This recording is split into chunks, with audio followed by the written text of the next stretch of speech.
On the 52nd floor of the State Street Financial Center, Melanie Wilson sighed as she gazed at the twilight Boston skyline through the large glass windows.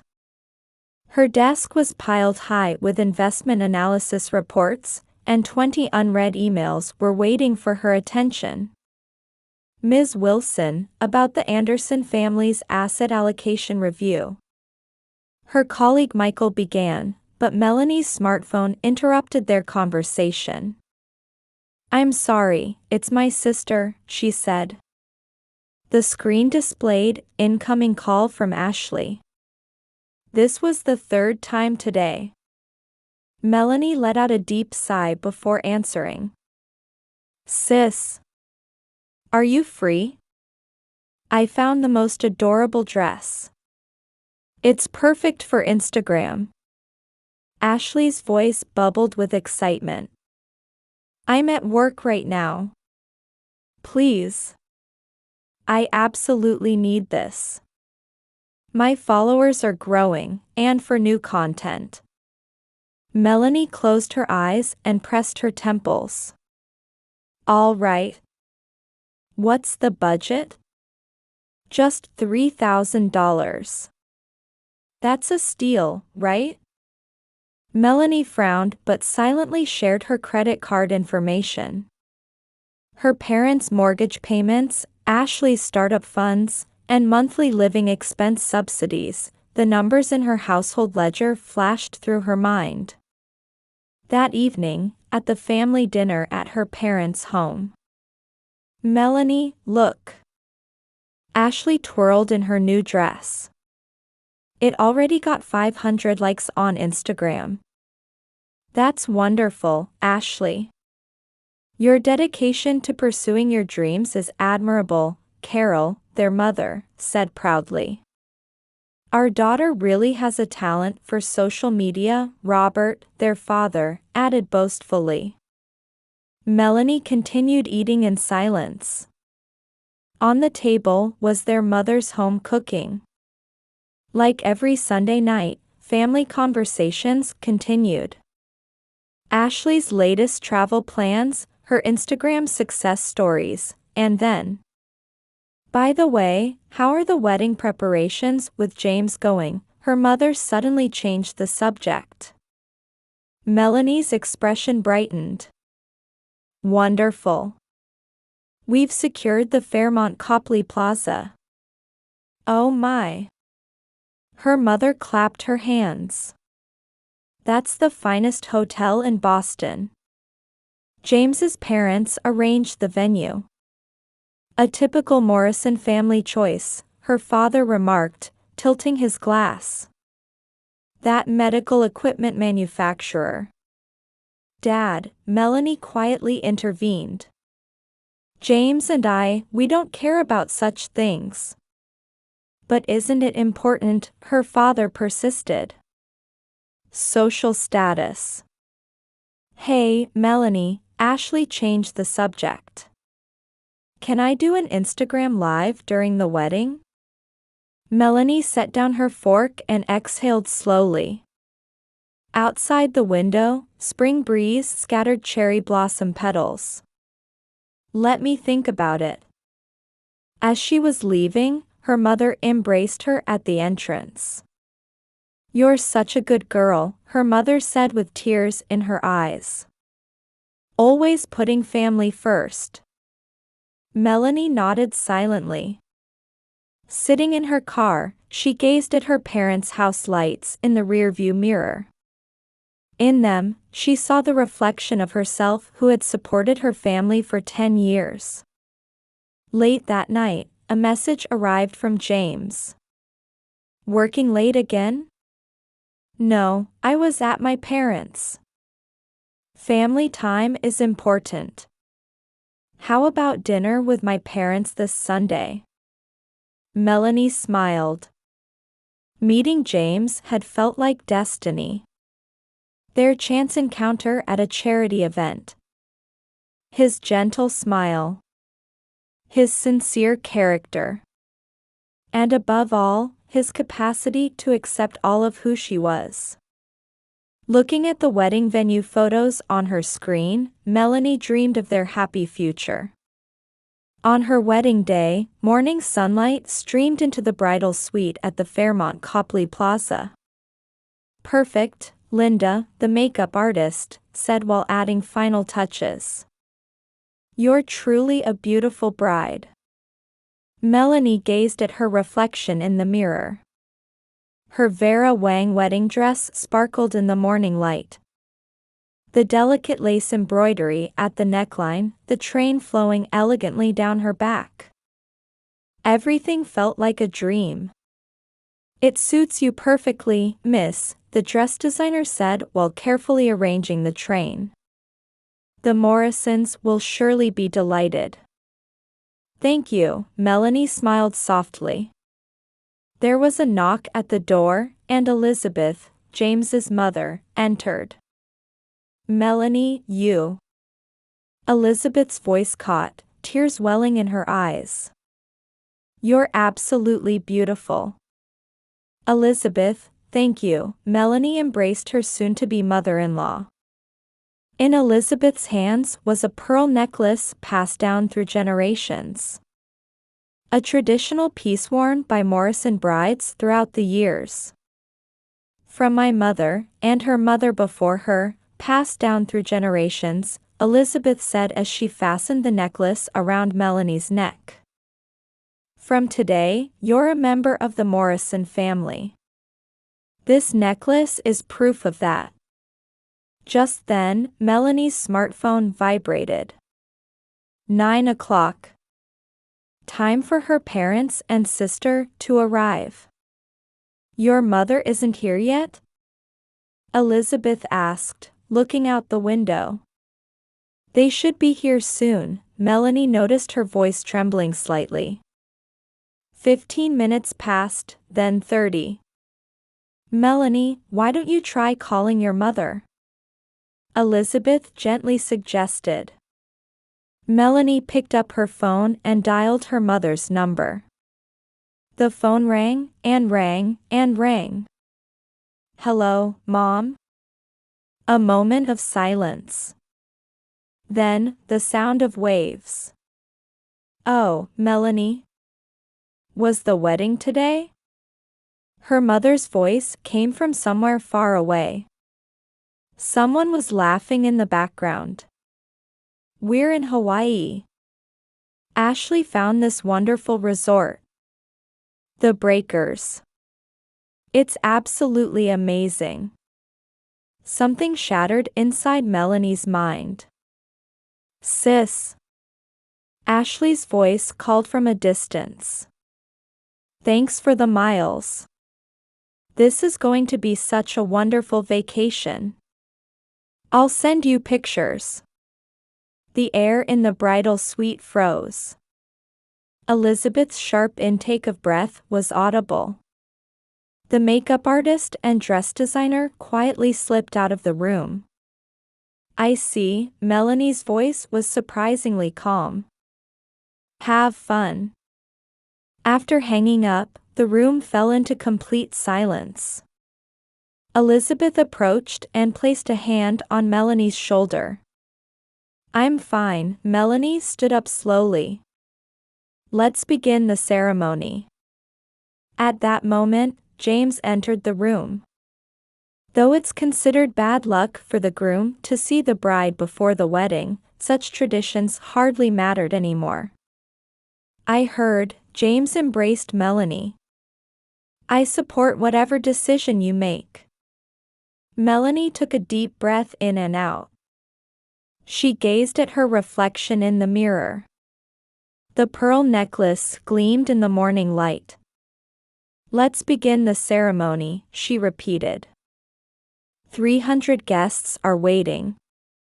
In the grand ballroom, a string quartet from the Boston Symphony Orchestra was playing Bach's Air on the G string. 300 guests waited in a solemn atmosphere. Massive vases reaching to the ceiling held pure white Casablanca lilies arranged by Winston flowers, and crystal chandeliers cast soft light from the 20-foot ceiling. William Morrison, James's father, quietly approached Melanie. "May I escort you down the aisle in your father's place?" Melanie nodded silently. Anger flickered in William's eyes, but it wasn't directed at her. As she took her first step onto the aisle, Melanie steeled her resolve. This was the beginning of a new life. She wouldn't look back. Mendelssohn's Wedding March began to play. 300 pairs of eyes turned to the bride in pure white. Not a single tear could be seen in her eyes. James waited at the altar. Beside him stood his best friend Michael as best man. On the opposite side, Melanie's best friend Sarah wore a lonely expression. "Dearly beloved," the minister's voice resonated through the grand ballroom. "We are gathered here today before God." The ceremony proceeded solemnly yet warmly.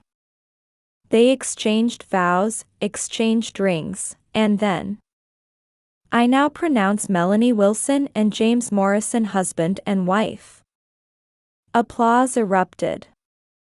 But missing from it were the voices of family that should have been there. At the reception, friends of the Morrison family offered toasts one after another.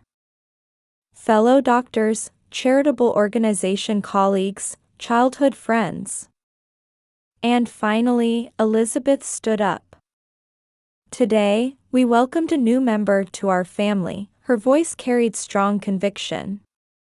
"Melanie, from today you are a precious member of the Morrison family. We deeply respect your strength and dignity." As the night wore on and the party drew to a close, James whispered while escorting Melanie for the last dance. "You were an amazing bride today. I'm proud of you." Melanie buried her face in her husband's chest. Now, for the first time, tears were flowing from her eyes. From the window of their Back Bay high-rise condominium, they could see the sun setting over the Charles River. Melanie stared at the smartphone in her hand. The screen showed over 50 missed calls. All from her family. "Better not look at those," James said, offering her a wine glass. The living room of their new home was still filled with unopened wedding gifts. Presents from the Morrison family's friends. Each one reflected a level of sophistication different from the environment Melanie had grown up in. "Why?" Melanie murmured, staring at her reflection in the window. "Why did they use my miles?" "Your decision was right," James said quietly. "But I want you to know this is just the beginning." It didn't take long to understand the meaning of those words. The next day, an email arrived at Melanie's office.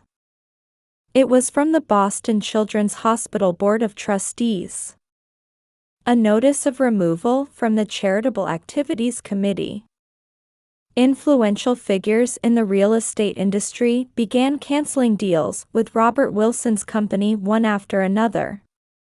The following day, the Boston Globe published a small article. And then, a notice from the credit card company revealed everything. Report on fraudulent mileage acquisition.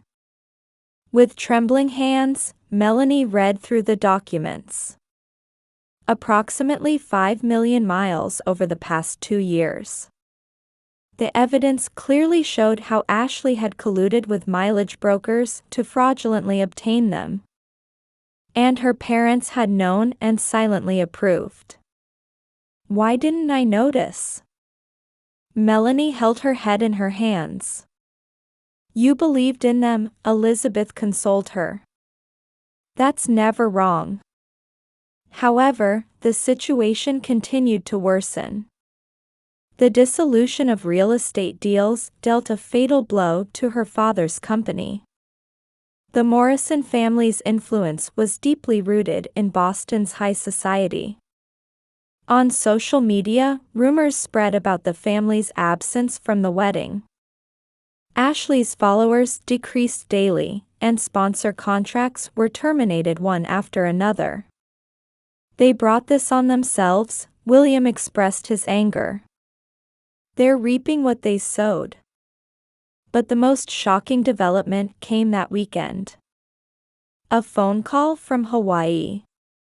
Mr. and Mrs. Wilson have been in an accident, the resort staff reported. They're currently in intensive care. The color drained from Melanie's face.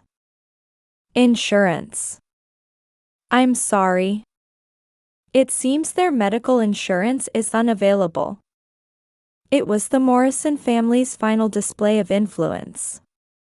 Her parents' medical insurance contracts had been suddenly terminated. What should I do?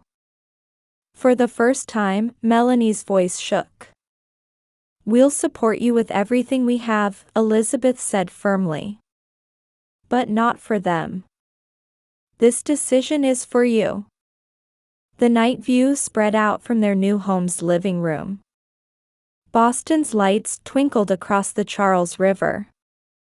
Melanie pressed her forehead against the window, touching the cold glass. Her smartphone rang again. This time from an unknown number. Hello, Ms. Wilson, a stern voice resonated. This is the legal department of the credit card company. We need to discuss the fraudulent use of miles in the intensive care unit of the Breakers Resort.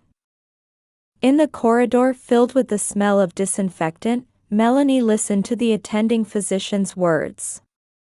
The situation is quite serious, the doctor continued. Your father, in particular, will need head surgery. The issue is the cost, right? Melanie said quietly. Yes. Roughly $800,000. Without insurance coverage. Next to her, James drew in a sharp breath. Outside the window, Hawaii's gentle waves rolled in. The scene now felt strangely unnatural. I'll pay, Melanie answered immediately. Melanie, James grabbed her arm in protest. This is my decision. Beyond the hospital room door, her parents lay unconscious. The steady beep of monitoring equipment marked time mechanically. Ashley sat huddled in a corner of the corridor, covering her tear-stained face with both hands. That afternoon, another shock hit Boston's real estate industry. Wilson Real Estate to conduct emergency sale of all properties. Melanie invested all her severance pay and savings. But it wasn't enough. She put her condominium up for sale and liquidated all her investment stocks. Still not enough. What should I do? For the first time, her voice trembled. Just then, an alarm sounded from the hospital room. Code Blue, a nurse's voice echoed through the corridor. As the medical team rushed into the room, Melanie could only stand there. The clock hands moved forward with cruel slowness. Your father is out of immediate danger, the doctor announced with a tired expression. However, to continue treatment. That night, an important meeting was held at the Morrison family mansion in Boston. Melanie, William began quietly. I understand your decision. But this isn't something you can decide based on emotion. Yes, they are your parents, Elizabeth continued. But they betrayed you. And now they're paying the price for that. I still have options. No, Elizabeth interrupted. Enough. You don't need to sacrifice anymore. Just then, Melanie's smartphone rang. A notification from the Boston District Attorney's Office. A criminal indictment had arrived regarding the fraudulent use of miles. This is. Melanie stared at the screen, at a loss for words. The indictment listed Ashley's name. And surprisingly, her parents' names too. They had conspired together. The next morning's Boston Globe headlines. Prominent real estate family indicted for fraudulent mileage acquisition. Social media influencer allegedly conspired with parents in their 50s. Morrison family-related companies announce complete halt of transactions. At church, Robert and Carol's names were quietly removed from the prayer list. In the real estate industry, business partners continued to submit contract terminations. Ashley's Instagram followers plummeted overnight to just a few hundred. Sponsor companies began sending notices of damage claims. "Nobody likes my posts anymore," Ashley sobbed in the hospital corridor. "It feels like my life is over." Meanwhile in Boston, her father's company had come to a complete standstill. Employees resigned en masse, leaving the office a ghost town. Melanie, her mother, called weakly from the hospital bed. "We're finished, aren't we?" Outside the window, Hawaii's sunlight shone brightly. The light seemed to ironically illuminate the situation more cruelly. "We need to find a new home," her father said in a hoarse voice. "We can't return to Boston." Melanie silently gazed out the window. Memories of childhood spent by the Charles River. Sunday dinners at their Newton home. Everything now felt like a distant past. "We've decided to move to another state," her mother announced. "In this city." As her words trailed off, Melanie's cell phone rang again. This time, news that the mileage broker had agreed to fully cooperate with prosecutors. The truth was about to be completely revealed. "Melanie," James quietly placed his hand on her shoulder. "That's enough. Let's start our life." 3 months later in Boston. Melanie gazed at the autumn-tinged cityscape from the window of her new office at the hospital. "Melanie, it's time for the board meeting," Elizabeth called gently. The new pediatric medical center establishment project at Boston Children's Hospital. Melanie now spent her days as a core member, drawing on her investment banking experience to handle everything from fundraising to operational planning. "Thank you, Elizabeth." In the corridor heading to the conference room, a newspaper article caught her eye. Former social media influencer receives prison sentence for fraudulent mileage acquisition. Parents receive suspended sentences as co-conspirators.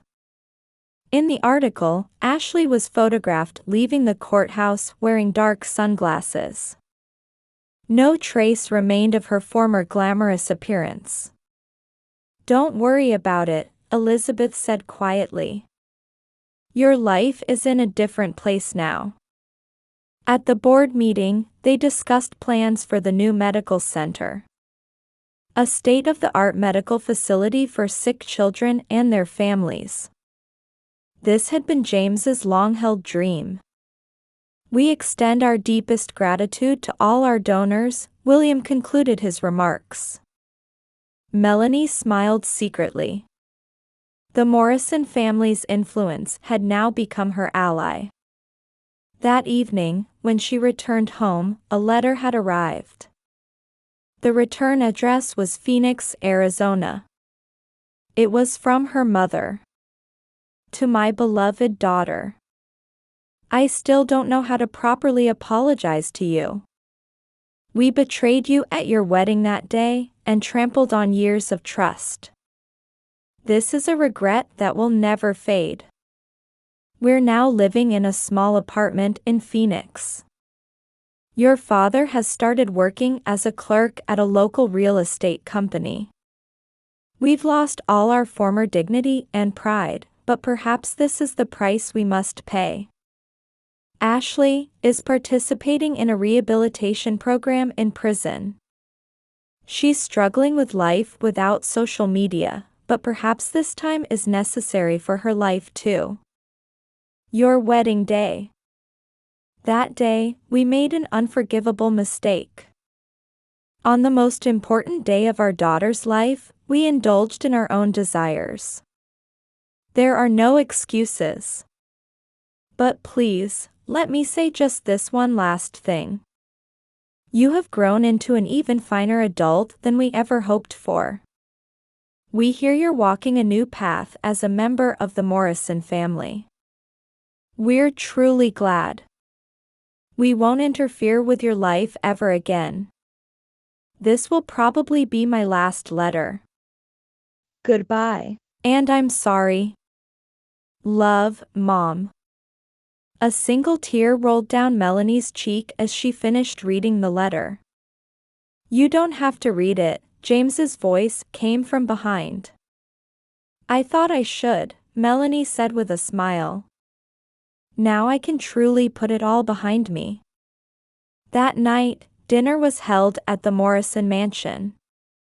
Elizabeth's favorite bone china was set on the table. William quietly poured wine, and everyone raised their glasses. To the success of the new pediatric medical center, William said. And to our precious family, Elizabeth added. Melanie touched the pearl necklace at her throat. The Morrison family symbol she had inherited from Elizabeth on her wedding day. Now it rested with a sure weight in her heart. The next morning, Melanie and James went for an early morning jog.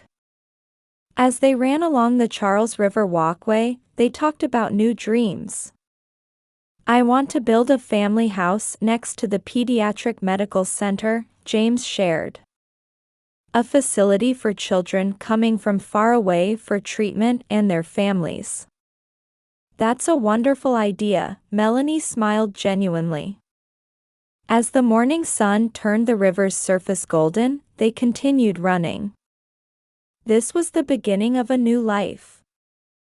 No looking back. Moving forward, one step at a time, with sure footing. That afternoon, Melanie met a little girl at the hospital.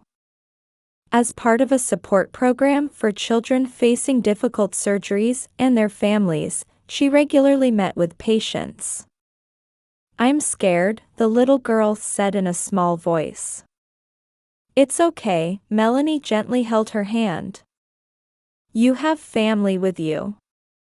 But trust in that, Melanie smiled.